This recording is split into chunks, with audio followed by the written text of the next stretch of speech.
የማንቸስተር ዩናይትድ ደጋፊዎች ሆይ ማረባችሁን አዘጋጁ። ታንኩ ካሴሜሮ በካሪንግደን የልምምድ ማዕከል ዳግም ብቅ ብሏል። በሰንደርላንድ የነበረውን ጎል አልባ አቻ ውጤት በጉዳት ምክንያት ያመለጠው ብራዚላዊው አማካይ አሁን ሙሉ ጤንነቱን አግኝቶ ከቡድን አጋሮቹ ጋር ልምምድ ጀምሯል። ይህ ማለት ምን ማለት ነው? የፊታችን እሁድ ዩናይትድ በሜዳው ኦልድ ትራፎርድ ኖቲንግሃም ፎረስትን ሲገጥም የ34 ዓመቱ ካሴሜሮ ለቀዮቹ ሰይጣኖቹ ደጋፊዎች የመጨረሻውን የስንብት እጁን ያውለበልባል ማለት ነው። በውድድር ዓመቱ መጨረሻ ክለቡን እንደሚለቅ የተረጋገጠው ካሴሜሮ ይህ ጨዋታ በኦልድ ትራፎርድ የሚያደርገው የመጨረሻ ትዕይንት ይሆናል።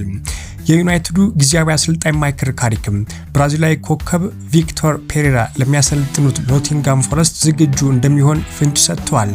ከካሴሜሮ በተጨማሪም የጀርባ ህመም አጋጥሞት የነበረው ማኑኤል ኡጋርቴም ወደ ልምምድ ተመልሷል። በነገራችን ላይ በሰንደርላንዱ ጨዋታ ኮቢ ማይኖና ሜሰን ማውንት ነበሩ መሃል ሜዳውን የተቆጣጠሩት። ካሪክ አርብ በሚሰጠው ጋዜጣዊ መግለጫውም ስለ ሁለቱ ተጫዋቾች ዝርዝር መረጃ ይሰጣል ተብሎ ይጠበቃል። በዘንድሮ የውድድር ዓመት የ34 ጊዜ ማሊያውን ያጠለቀው ካሴሜሮ በዚሁ ጨዋታ ላይ አንድ ጎል ካገባ በህይወት ለመጀመሪያ ጊዜ በአንድ የውድድር ዘመን 10 ጎሎች አስቆጠረ የሚለው ሪከርድም ይጨብጣል ማለት ነው።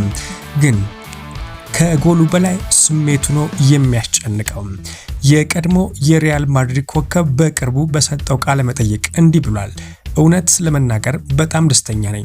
በተለይ ደጋፊዎቹ ለኔ ያላቸው ፍቅርና ክብር ልዩ ነው።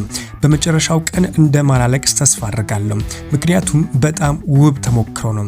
ደጋፊዎቹ ለአንድ ተጨማሪ ዓመት ቆይ ሲሉ ባለቤቴ እያለቀሰች ነበር። ስለዚህ ይሄንን ጊዜ ማጣጣም ነው የምፈልገው። እናም እስከ ህይወቴ ፍጻሜ ድረስ የዩናይትድ ደጋፊ ሆኜ እቀጥላለሁ ሲልም ተናግሮ ነበር። እሁድ ኦልድ ትራፎርድ ከቀኑ 8 ሰዓት ተኩል በስሜት እንደምትናጥ አልጠራጠርም ብሏል። ዩናይትድ ደግሞ ሶስተኛ ደረጃውን ለማረጋገጥም ከዚህ ጨዋታ አንድ ነጥብ ብቻ የሚፈልገው እሱም አርብ ምሽት አስቶን ቪላና ሊቨርፑል በሚያደርጉት ጨዋታ አሸናፊ ከተገኘ ነው። ካሴሜሮ ለትዝታዎች ሁሉ እናመሰግናለን ሲሉ የዩናይትድ ደጋፊዎች ባነር ይዘው እንደሚገቡ ተረጋግጧል። ከዚሁ ከዩናይትድ ቤት ሳንወጣም ማይክል ካሪክ ቋሚ አሰልጣኝ ለመሆን ከጫፍ ደርሷል።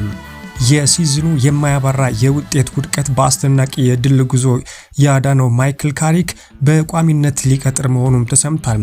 እስካሁንም የዘገየው የማንቸስተር ዩናይትድ ነጋዴ አስተዳደር ዝምታ በመጨረሻ በተገቢ ቋሚ ኮንትራቱን በማቅረብ ሽልማት ሊፈጽም እንቅስቃሴው ከኦልድ ትራፎርድ ጀምሯል።